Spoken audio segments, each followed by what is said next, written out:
আওয়ামী লীগের 16 বছরের অপকর্মের যদি নিষ্পত্তি না হয় এবং বাংলাদেশ যদি আবার তথাকথিত ইনক্লুসিভনেসের দিকে চলে যায়, তাহলে এটি কিন্তু বাংলাদেশের জন্য, রাষ্ট্রের জন্য একটি বিপদ। আওয়ামী লীগ একা হয়ে গেছে, স্বৈরাচার হয়ে গেছে, ফেসিস্ট হয়ে গেছে, তারা কিন্তু ওখানে গিয়ে তাদের বৈধতা দেওয়ার চেষ্টা করেছে। নির্বাচনে আওয়ামী লীগ এবং জামায়াত এবং জাতীয় পার্টি তারা যদি অংশগ্রহণ না করে, এই নির্বাচন কি তাহলে আগের মতোই একপাক্ষিক হয়ে যাবে কিনা?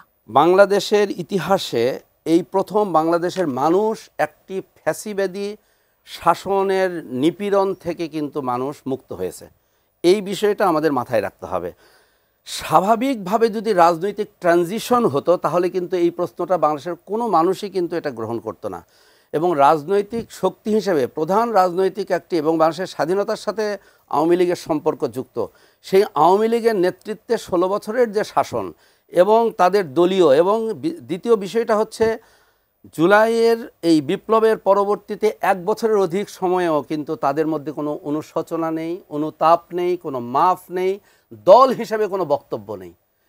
এমন অবস্থায় আওয়ামী লীগকে বা জাতীয় পার্টিকে এই নির্বাচনে আমন্ত্রণ জানানো, অন্তর্ভুক্তিমূলক কথার আড়ালে আমন্ত্রণ জানানো মানেই হচ্ছে বাংলাদেশকে কিন্তু গণতান্ত্রিক আড়ালে আরেকটি কিন্তু ফ্যাসিবাদী, আরেকটা আরও ভয়াবহ, যদি এটা নিষ্পত্তি না হয়, বিশেষ করে বিচার প্রক্রিয়া যদি নিষ্পত্তি না হয়, আওয়ামী লীগের 16 বছরের অপকর্মের যদি নিষ্পত্তি না হয় এবং বাংলাদেশ যদি আবার তথাকথিত ইনক্লুসিভনেসের দিকে চলে যায়, তাহলে এটি কিন্তু বাংলাদেশের জন্য, রাষ্ট্রের জন্য একটি বিপদ। আমি আমার সম্মানিত দর্শককে এই কথাও বলতে চাই, হ্যাঁ অবশ্যই, কিন্তু সেটি একটি অপরাধের একটি বিচার উত্তর একটি দল হিসাবে যদি আসবে, এবং আওয়ামী লীগ তো নিষিদ্ধ হয়নি, আওয়ামী লীগের রাজনৈতিক তৎপরতা নিষিদ্ধ হয়েছে।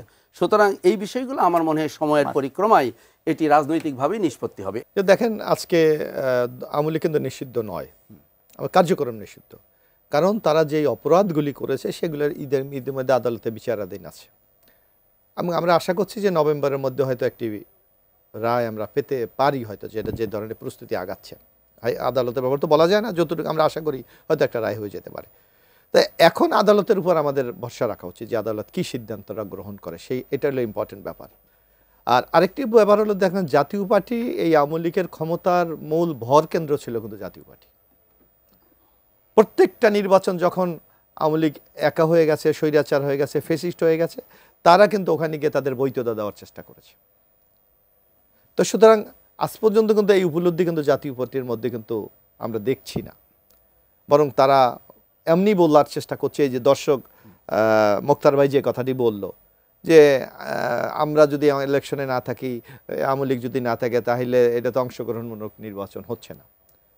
কিন্তু আমাদের মূল কম্পোনেন্টকে, মূল নিয়ামক শক্তিকে জনগণ, যদি আপনি 90% ভোট যদি কাস্ট হয়, তাহলে আপনি কি করবেন?